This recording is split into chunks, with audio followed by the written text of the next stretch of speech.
On a bright but chilly morning in the middle of the city's financial district, where glass towers scraped the sky and expensive cars hummed along polished streets, a little girl with dusty cheeks and tired eyes pushed open the enormous doors of the Grand Crest Bank. Her name was Aria Nolan, and her small hands clutched a worn-out card the way someone holds the last piece of hope they have left in the world. Sunlight poured through the tall windows, but even in all that brightness, Aria looked like a shadow, fragile, trembling, and very out of place among marble floors and towering columns.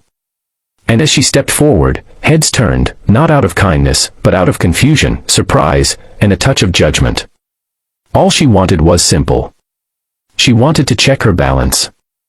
If you believe kindness can change someone's life, and if you stand for second chances, please take a moment to like, comment, share, and subscribe to Kindness Corner. Your support helps us spread more light in a world that desperately needs it. Aria's journey to that bank had not started with courage, it had begun with desperation. She had spent the last 2 days wandering the city with only a few coins in her pocket, wearing a torn gray shirt and jeans that barely fit. Her mother had always told her, before she passed away, to keep the little white bank card safe. Aria had held onto it for years, never knowing if it meant anything. She only knew that today, with hunger gnawing at her stomach and strangers avoiding her on the sidewalks, she was finally ready to see if the card was worth anything at all, if her mother had left her a miracle, or nothing at all. The bank was alive with noise and energy that Aria had never experienced before. Screens flashed figures and stock charts. Workers in tailored suits hurried past one another, carrying files and coffee cups. Phones rang constantly.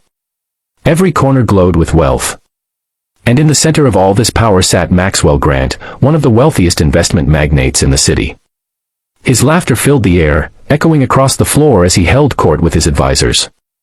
He was a man used to winning, used to power, and used to being untouchable. Nothing ordinary ever rattled him. But then he noticed Aria. She stood at the customer service desk, timidly sliding her card forward. The banker behind the counter, Elena Rourke, froze at the sight of the girl's condition. People were staring, some out of concern, many out of shock, and a few with irritation. Aria's voice was barely audible as she explained what she needed. Elena offered her a soft smile and guided her gently toward Maxwell's section, because his exclusive terminal could access deeper archives of old accounts. Aria didn't know this. She only followed because she wanted to finally know if she had anything left in this world. Maxwell watched her approach with mild amusement. He assumed this was some publicity stunt or perhaps a misunderstanding. He leaned back in his seat, chuckling quietly as the little girl stepped up to the counter. With a quick motion, she handed him the card, an old, faded debit card that had seen better years. Maxwell shook his head at the absurdity of it all. A billionaire being asked to check a homeless child's bank balance. The situation was so surreal that he couldn't help the smirk growing on his face. But Aria wasn't laughing.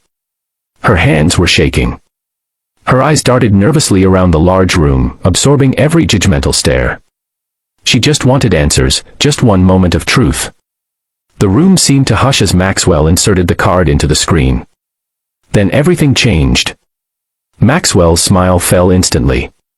His eyebrows slowly drew together. He leaned forward, rereading the digits on the screen as if they might rearrange themselves into something more believable. His advisors stepped closer, their faces shifting from curiosity to shock. Elena held her breath. The balance on the screen wasn't empty. It wasn't small. It wasn't normal for someone like Aria. It was enormous.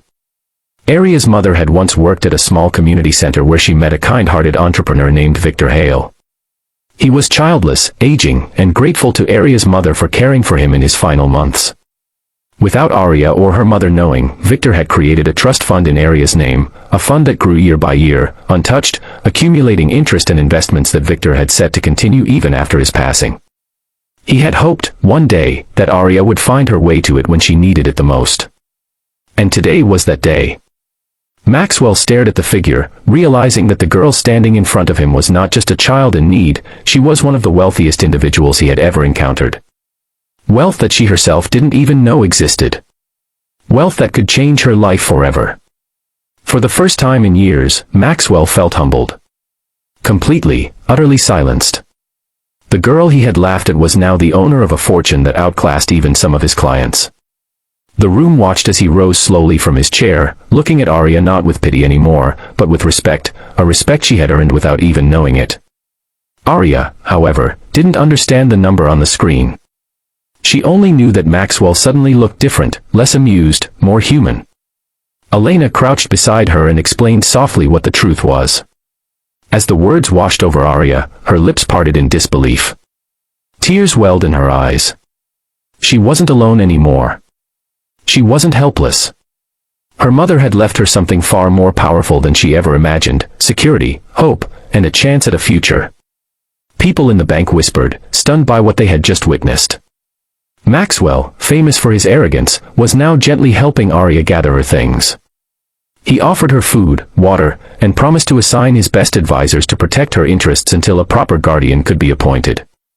Arya nodded, still overwhelmed, clutching the card that had just transformed her life. It was still daytime, sunlight shimmering through the high windows, but for Arya the world felt new, warmer, brighter, and finally, safe. If this story touched your heart, please remember to like, comment, share, and subscribe to Kindness Corner. Your engagement helps these powerful stories reach more people who need hope.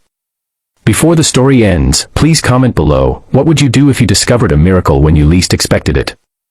As Arya stepped out of the Grand Crest Bank later that afternoon, walking into the golden daylight with a small smile forming for the first time in years, she realized something profound. The world could be cruel. The world could be cold. But sometimes, hidden in the most unexpected places, there were gifts left behind by those who loved us, gifts powerful enough to change everything. And that day, Arya carried hers close to her heart, knowing her life was no longer defined by fear, but by possibility.